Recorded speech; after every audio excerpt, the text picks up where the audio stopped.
Hi guys, welcome back to our week 5 notes. Today we are going to be talking about scatter plots. You've probably done scatter plots before, but you might not have known that you were doing a scatter plot.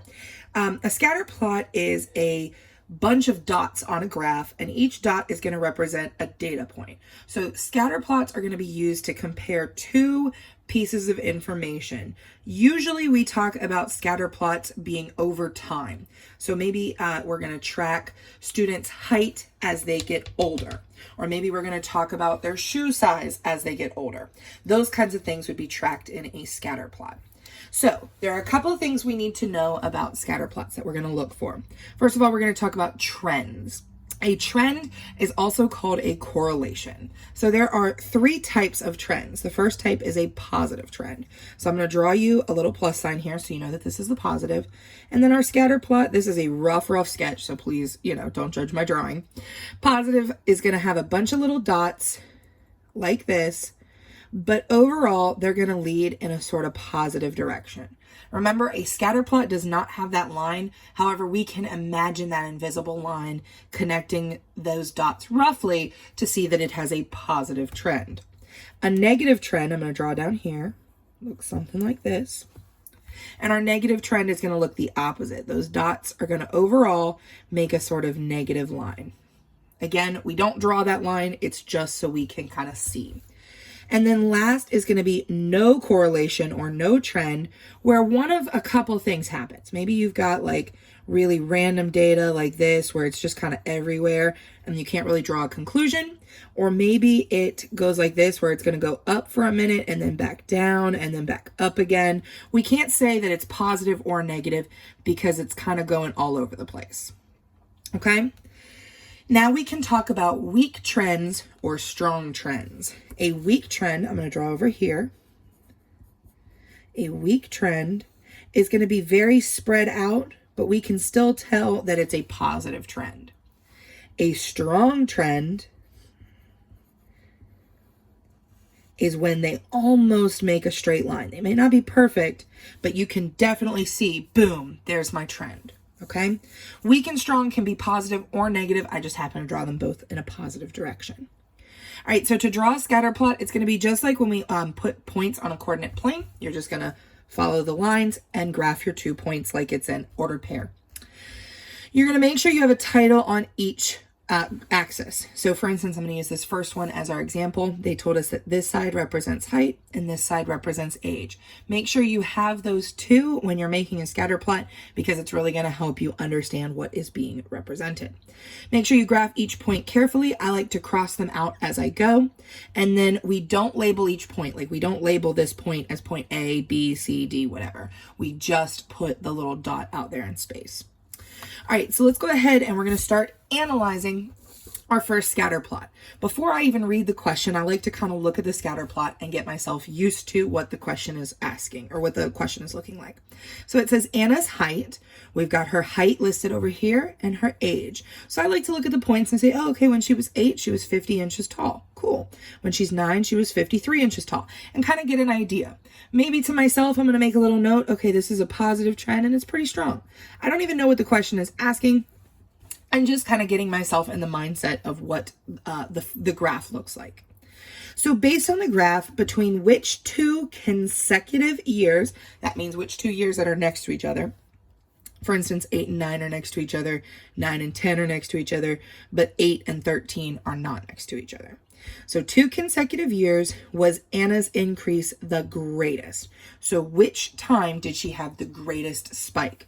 So if I look from 8 to 9, she went up about 3 inches. If I look from 9 to 10, she went 3, so she only went up 2 inches that year. Not a good year for her. 10, she went from 55 all the way up to 59, so she grew 4 inches and then 1 inch. So we can see that the time where she had the greatest increase would be that time from 10 to 11. The scatter plot shows the relationship between Marvin's age and the time it took him to run a mile. So here we go. We're looking at it. It looks like it's going to be like a negative trend. And it looks pretty strong. That looks very much like it could be almost a straight line. So which statement best describes the relationship between Marvin's age and the time it takes him to run a mile? So let's look real quickly. So when he was like about 11 years old, he ran a mile in about 7 minutes. When he was about 14, he's down to 6 minutes. When he was 16 or 17, he was down to about 5 minutes. So as he gets older, what's happening to the amount of time it took him to run? As he gets older, the time is going down. So let's see which one of these represents that. As his age increased, the time it took him to run a mile increased. So that would mean a positive trend. That's not the case. He's not getting slower as he gets older. As Marvin's age increased, the time it took him to run the mile decreased. I like that one, but I'm going to check the other two just to be safe. As Marvin's age increased, the time it took him to run a mile remains constant. That would mean no matter how old he was, he ran a mile in 7 minutes. And it would be more of a straight line like this. That's not the case here. So that's going to go away. There is no relationship between his age and the time. That would be one of those no correlations where it's just kind of like this. And it's just a bunch of dots out in space. We can't really tell anything. So my best answer is going to be B. If I were you, I would go ahead and pause the notes here and then answer the next couple of questions by myself. And so I can check my work. All right, we're almost done. Short lesson today. All right, so the following scatter plots shows the scores of several students received in math and music classes last semester. So again, we're going to look, music scores are over here, math scores are on the bottom, and it looks like as a student scores higher in one, they score pretty much higher in the other. For example, this kid got between a 50 and a 60, and a 60 and a 70 in music, whereas this kid who got almost 100 on their math test scored 100 in music class. All right, so which statement best describes the relationship in the scatter plot? As the math score decreases, so as this one gets lower, the music score goes up. That's not true. As the math score increases, the music score decreases. So as we go over here, this number is getting smaller. Also not the case. As the math score decreases, the music score does not change. Again, that would be like a straight line or like it's just kind of not affected. You wouldn't see a difference. What we see is that as the math score gets higher, the music score also gets higher. So we've got D. All right, I'm going to go over here and I'm going to label each of the following as either a weak trend or a strong trend, and then positive, negative, or no correlation. All right, so first of all, I'm sorry if my graphs are a little bit harder to see on my paper. My paper prints out in color, so it's a little bit harder to see. But if you notice this line, it kind of goes up in a straight line. And I would say that's a pretty strong, it's not a straight line. It's a pretty, I'm going to go with weak correlation. So it would be a weak positive trend. I can see it, but there's definitely some points out in space that are not on that line. Down here, oh wow, I can't see any line. I can't go positive. I can't go negative. I couldn't even do a straight line. So I'm going to call this no trend. Now we don't call this weak or strong because if there's no trend, it can't be a weak trend. It can't be a strong trend. So we just call that no trend or no correlation. Down here, I've got a very strong negative line, very strong. Yes, I have a few points off the line, but it almost completely makes a straight line. So we're going to call this a strong negative trend. Remember, it could have been a positive trend. We can have strong or weak for either of those. All right, our last question for our notes today. The table shows the number of birds observed at a feeder each week. Oh, let me scoot that up for you. All right, so this is when we're actually making the scatter plot. Here's what I like to do. I'm going to cross off the points as I go. So I'm going to go to week 1 and put 46 birds. Week 1, and I'm going to go all the way up to 46.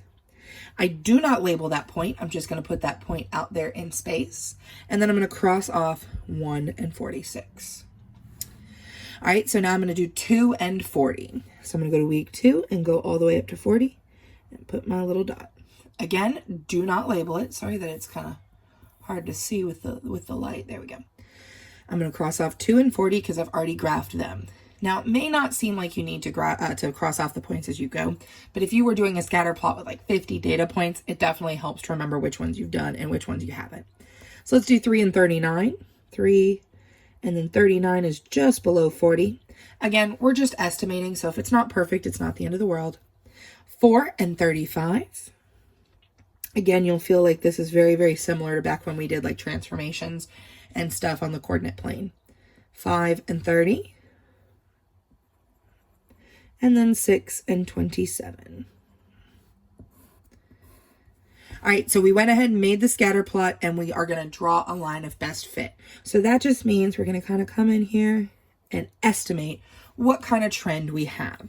Again, it's just a sketch of a line, so your line may be a little bit different than mine. It may not be perfect. So what they're going to have us do is estimate how many birds were at the feeder 3 weeks before week 1. So imagine in your head that this line went all the way up here. How many birds would you estimate were at the feeder? So here's what I'm going to do. I'm going to look at week 1 and say, okay, well, there was more than 45. And in week 3, there was about 37. I think we said 39. So it decreased by 5. If I had to guess, using my best guess, I would say it's probably going to increase by about 5 again. So instead of it being 45, I'm going to add about 5, maybe a little bit more, and we'll go with like 50 to 52 if I had to guess. 50 to 52, somewhere in that range. Maybe you said 50, 51, maybe you said a little bit higher. We're estimating, so we're going to make our best guess. And I would say our best guess would be somewhere between 50 and 52. What kind of trend is this? I know the question doesn't ask us, but just to remind us what kind of trend this is. This is definitely that strong trend. We can see a very strong line appearing, and it's going to be that negative trend because it goes in a downward direction. Don't forget, if you have any questions, you want to shoot me an email, I'm happy to help. Nice, short, easy week for you this week. See you next week. Bye.